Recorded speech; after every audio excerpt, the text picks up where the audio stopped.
Coming up next, if you struggle with emotional eating, And let's be honest, who doesn't? we are talking with self-nourishment counselor Jeanette Bronée about how you can avoid dieting and still lose weight. But first, let's give you... It is 6:53 now. Wouldn't it be great to never have to diet again? Even saying the word diet seems to make people more hungry at something about it, right? Like what you can't have, you really want.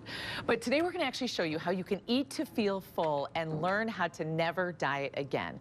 Jeanette Bronée is a self-nourishment coach and founder of Path for Life, and she knows the secret to master your appetite. So good morning, Jeanette. Thank you so much for coming in. We really appreciate it. This is something I think every single one of us relates to. Yes. I was thinking it was a female thing, and then we talked to a bunch of guys on the staff. And emotional eating, yeah. It's like you cannot stop because you're feeding some sort of emptiness, right? Yeah, you're both feeding, sometimes you're feeding in a physical emptiness because you're eating foods that actually don't make you feel satisfied and nourished. So it's like, I need something more, right? And then the other part also is that there's an imbalance in our habits. Okay. Like we might not eat all day and we binge at night. Mm-hmm. That's part of our survival mechanism. But it could also be the emotional eating part that says, what am I doing now? Like, here I am, my day is over. Right. It drops to the floor kind of thing, right? Yes. But also we're stressing all day, didn't eat. It all goes together. It's kind of integrated. Right. And emotional eating tends to be, oh, it's just your emotions. You're eating your emotions. Mm-hmm. But it's more than that. It's a lot more texture and context to it because it's about habits. It's about how we're eating, the foods we're eating that trigger us. Okay, you have to walk us through a few of these things because I went online and I saw how many people are recommending this book and your approach and everything like that. So let's say we start out, we know it's an emotional issue or emotionally tied and a little bit chemically tied as well. Yeah. So what do we have to do then? You have to kind of learn to master your foods so that then you could just eat whatever you want and what happens? Kind of, in a sense that if you master your appetite and your hunger, you're already gone a really big step of the way, right? Right. Then, of course, you need to then sit with your emotions and be like, wait a minute, I'm feeling this or that. Like, I might be angry or frustrated, right? We tend to munch when we're angry or frustrated, right? Mm-hmm. But if you're actually mastering your appetite first, you're actually a really large stretch of the way to dealing with some of the emotional hunger because you don't get the physical cravings. Okay, right. So you're not, so if you do master that, then you're not eating as much or as often. Yeah. And then when you eat, you want to eat healthier foods or foods that help you to better kind of control the weight. Yeah, and that's where dieting sometimes come in, right? We're like, oh, I'm being good. I'm eating salad. I'm eating just a little tiny bit for breakfast.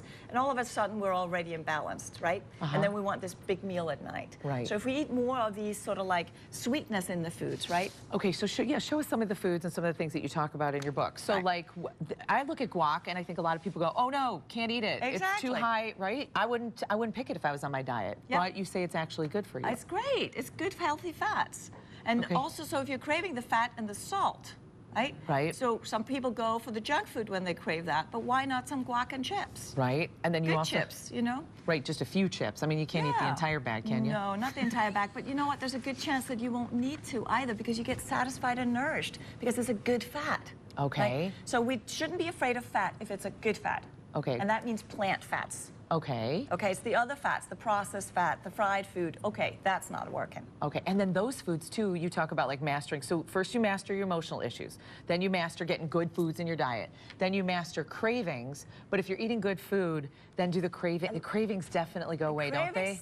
Change a lot. Right. Okay? So there's that trigger, right? You know, you're walking by the cookie jar at 4 o'clock. Yeah. Right? And you're tired, had a long day, you're frustrated, or something's not working your way, whatever, and you didn't eat, there's a good chance the cookie jar is coming after you, right? Yeah, the whole thing running down the hall after you. Oh yeah, and then screaming its friend. Your name. And its neighbor. Okay, but so... And then you feel like you don't have control over yourself, but really it's because you're completely, like you're stumbling. Okay, right. So that's a big part of it. Okay. And also we've been told, sorry, I interrupted you, but I want to say this. Yeah, go ahead, get it out. Tell us. Because the root vegetables, we're sort of told on diets, oh, don't eat sweet potato. Right. It is the most satisfying, nourishing, yummy thing to eat. Okay. And it's a vegetable from the root family. Yeah. Right? It's not like candy bars or this or that. Mm-hmm. All right, Jeanette. I think this is a good thing to tackle. Mother's Day is coming up. I think we can do this. We're going to pull it all together. Thank you so much for joining us today. Thank you. If you want more info, I'm telling you, I went online. I was amazed by how many people said it's just really easy once you grasp it. Get more info on Jeanette's program. You could head to pathforlife.com. Jeanette was supposed to have a book signing tonight in Andersonville. That's not happening, but we'll get more information to you when she will be back in town, and you can meet her personally. But here's the good news. We actually have a copy of You to Win, Eat to Feel Full, and all you have to do is head to our website at WCIU.com and enter there for your chance to win. Okay, I'm getting on my computer. I'm going to go win one. Thank you, Jeanette, so much. Thank you. You and me will be right back.